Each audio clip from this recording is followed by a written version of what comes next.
Brian Carney reflects on round 3 of the Super 8s where there was a historic victory for the Castleford Tigers, while Catalans' struggles continued. Castleford Tigers. It has been a good week for the Castleford Tigers as they claimed the League Leaders Shield, their first season-topping trophy in the club's 91-year history, and they did it in the style we have become accustomed to this year. A gutsy Wakefield side put up a contest for long periods of that match, but when Cass stuck on the afterburn as the presentation podium was readied. A little bit of criticism has come for Castleford from some quarters as they celebrated to "We are the champions."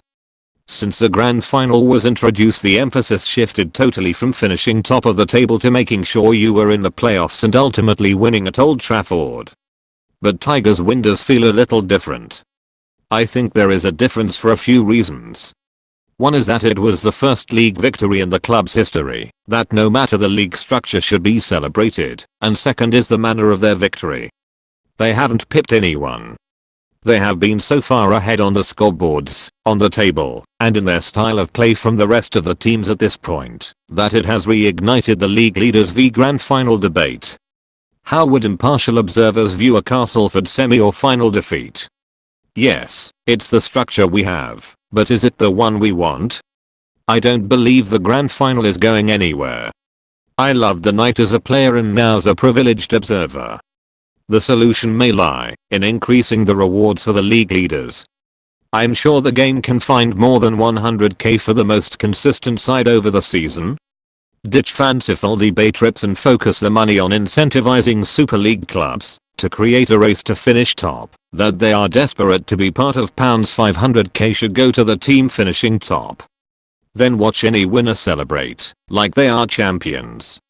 Back to the Tigers.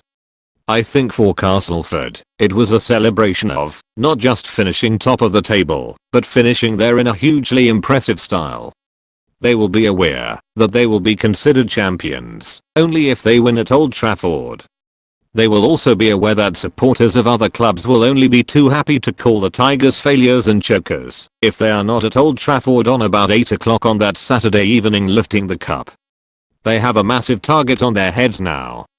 Huddersfield Giants. While we were covering an important Leeds win over St Helens on Friday, news came through from the KCOM Stadium, where Hull had fielded a strong side as they played their last game, before heading to Wembley, and the scoreline was, and I mean this in all due respect to Huddersfield, attention grabbing. I have played in sides that have had a cup final on the horizon, where players are aware of places being up for grabs, but when your last game before the final kicked off there was no other focus than your immediate job and opponents. So for Huddersfield to be so dominant over Hull tells us a couple of things.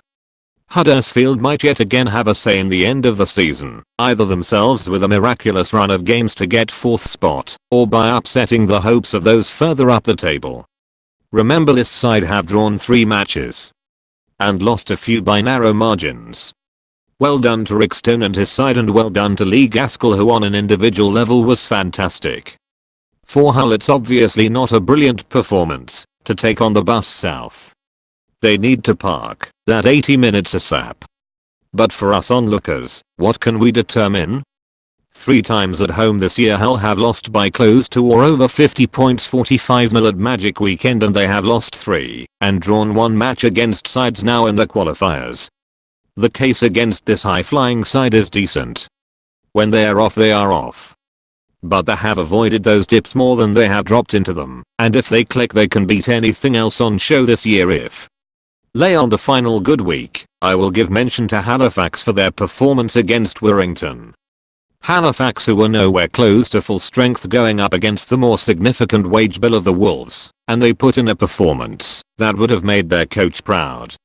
Also to the London Broncos, who gave it a good go again against Hull Kingston Rovers with their late charge in that game, but the final good week will go to the Les Centurions. I will talk about the Catalans Dragons at length shortly, but first, in a highly pressurized match, Les went to the south of France and did a very professional job to get the result. They have brought Kieran Cunningham in for the rest of the season, and they have addressed some issues that they thought they have, and I thought they were impressive. Corey Patterson was influential for them.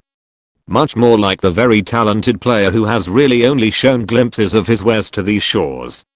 They wanted that win more than the Dragons. Or more accurately, they were prepared to do more of the right things more often than the Dragons to get the result.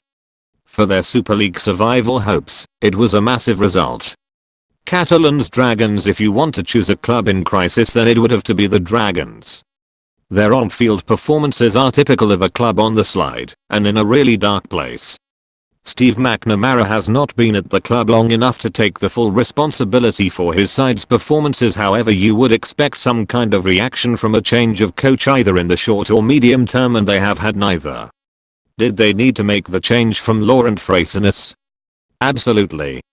Do I believe they have the right man in Steve McNamara? I'm unconvinced. Having said that, McNamara deserves the chance to turn things around. But will that be in the championship? I hope not. Their next 2 games are both must-wins, but it could all boil down to the final game against Wins. They have shown in their performances that they are vulnerable to championship sides, and that they are there to be beaten. Tony Smith, I'll declare an interest. I like Tony Smith. I consider him a friend, but I want to take issue with something he said after his side eventually got past Halifax. Playing against a championship team, you learn some stuff, but I thought we had a championship standard referee today, and that's going to happen to us from time to time. It hasn't been a good season for Warrington, but they are 3 from 3 now in the qualifiers, and looking good for being in the Super League in 2018, but Tony Smith is a man that demands that his players have class and humility, and I didn't feel his post-match comments did the same. It's like referee Robert Hicks coming out and saying that Warrington performance was of championship standard. Maybe true but inappropriate. Salford, they may be seen as an easy target, but my last bad week goes to Salford. They have suffered a string of defeats of late, and for them, I'm sure it is alarming.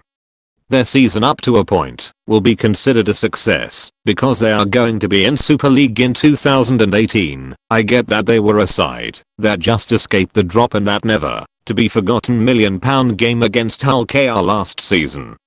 But very quickly Salford's target would have changed from Super League survival to a top 4 place and possibly even into the final, and it was realistic given their position, but they have gone backwards at an alarming rate the last few months.